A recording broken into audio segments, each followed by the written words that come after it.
नमस्कार दोस्तों। आज मैं कार्तिक मास की तीसरे अध्याय की कथा लेकर आई हूँ। आज कार्तिक महीने का तीसरा दिन है, तो चलिए कथा प्रारंभ करते हैं। कहते हैं कार्तिक मास सभी मासों में सबसे उत्तम है। इस महीने में दीप दान, तुलसी सेवा, आंवला पूजा और कृष्ण सेवा का बहुत बड़ा महत्व बताया गया है। यज्ञ करने का भी जो फल नहीं प्राप्त होता है वह मात्र कार्तिक मास में दीपदान और स्नान से सभी पुण्य मिल जाते हैं। तो चलिए कथा प्रारंभ करते हैं। श्री सूत जी बोले, हे ऋषिश्वरों, भगवान श्री कृष्ण के मुख से अपने पूर्व जन्म के वृतांत को सुनकर सत्यभामा बहुत प्रसन्न हुई और बारंबार उनके चरण कमलों में अपने सिर झुकाती रही।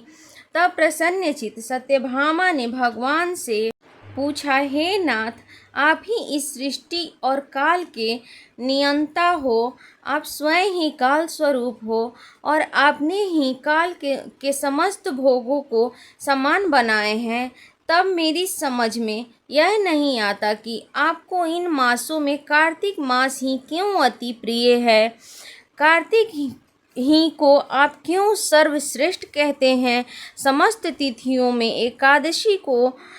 एकादशी ही आपको क्यों अति प्रिय है। कृपया इस भेद को कहिए। भगवान श्री कृष्ण बोले, हे प्राण प्रिय, तुम्हारा प्रश्न उत्तम है।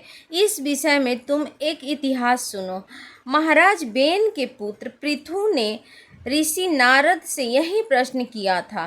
तब नारद जी ने कार्तिक मास की श्रेष्ठता का वर्णन करते हुए बोले, प्राचीन काल में सागर का पुत्र शंख नामक राक्षस महाभयंकर और प्रलयकारी हुआ। उसने अपने बल से तीनों लोकों को जीत लिया।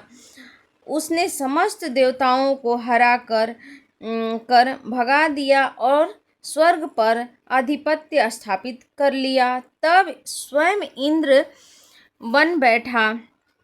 उसके भय से भयभीत हो समस्त देवता अपने परिवार जनों सहित भागकर वन की कंदराओं में जा छिपे। मगर तब भी शंखासुर देवताओं से भयभीत ही रहा। वह मन ही मन सोचता रहा कि वेद मंत्रों से युक्त देवतागण अभी पूर्णतः जीते नहीं जा सके हैं। उनको पूरी तरह जीतने के लिए उनके वेद मंत्र के ज्ञान को क्षय करना होगा। तब वह दुष्ट राक्षस वेदों का हरण करने के लिए तत्पर हुआ। उसने जब भगवान विष्णु को योग निद्रा से ग्रस्त देखा तो उचित अवसर जान वह स्वयंभू ब्रह्मा जी के लोक में जा घुसा और वेदों को बलपूर्वक उठा ले जाने के लिए तत्पर हुआ। तब वेद राक्षस के भय से भयभीत हो यज्ञ मंत्र तथा बीज मंत्र सहित जल में जा छिपे। तब शंखासुर भी उनके पीछा करता जल में चला गया। जल के अंदर जाते ही वेद अलग अलग जा छिप गए। निदान शंखासुर उनको एकत्रित रूप से न पा सका। उधर ब्रह्मा जी ने जब यह देखा कि वेद ज्ञान राक्षस के हाथ लगा चाहता है तो वे चिंतातुर हो समस्त देवताओं सहित भगवान विष्णु के शरण में जा छिपे। उन्होंने भगवान का विधि विधान सहित पूजा किया और बारंबार उनकी निर्मल कीर्ति का गान करके उनको योग निद्रा से जगा लिया।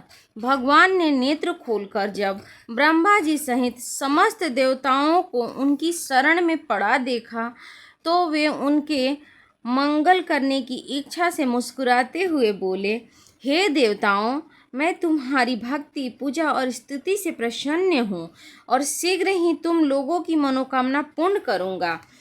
तुम उस राक्षस का भय मत करो।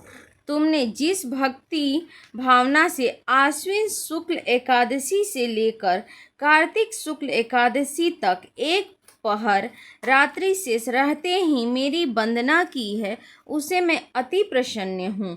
जो भी प्राणी तुम्हारे समान इन दोनों एकादशी के मध्य मेरा भजन व कीर्तन करेंगे, वे अपने समस्त दुखों का विनाश करके अवश्य ही मुझको प्राप्त होंगे।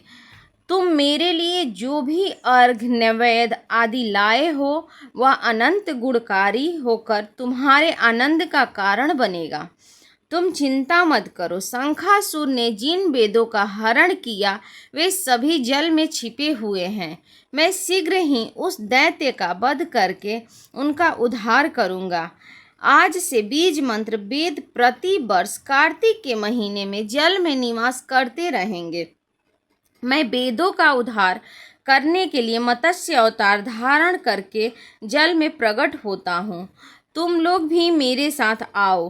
कार्तिक मास में जो प्राणी प्रातः स्नान करेंगे वे मेरे भक्त कहलाएंगे। उनको यज्ञ का अनंत फल प्राप्त होगा। जो कार्तिक में उपवास करेंगे वे मेरे लोक को प्राप्त करेंगे। यम उनको कोई त्रास न देगा। वरुण प्रसन्न होकर उनकी संतति में वृद्धि करते रहेंगे। कुबेर उनको धन्य धान में वृद्धि करेंगे। जो प्राणी अपने संपूर्ण जीवन भर कार्तिक मास का सेवन करेगा वह देवताओं द्वारा भी पूजनीय होगा। तुम लोगों ने मुझे कार्तिक शुक्ल एकादशी को उठाया है। एकादशी तो वैसे भी मुझे अत्यंत प्रिय है, परंतु अब यह एकादशी और भी अधिक प्रिय हो गई है और वह देवतथानी के नाम से विख्यात होगी। इसका सेवन महान फलों को देने वाला होगा और इस व्रत को करने से प्राणी अवश्य ही मुझको प्राप्त होंगे। बोलो जय श्री कृष्ण। इति श्री तृतीय अध्याय संपूर्ण। इस तरह तीसरा अध्याय संपूर्ण हुआ। तो आप लोगों को, जो लोग नए हैं, सब्सक्राइब कर लीजिए, बेल आइकॉन दबा लीजिए। रोज़ की कथा आप लोगों को मिलती रहे।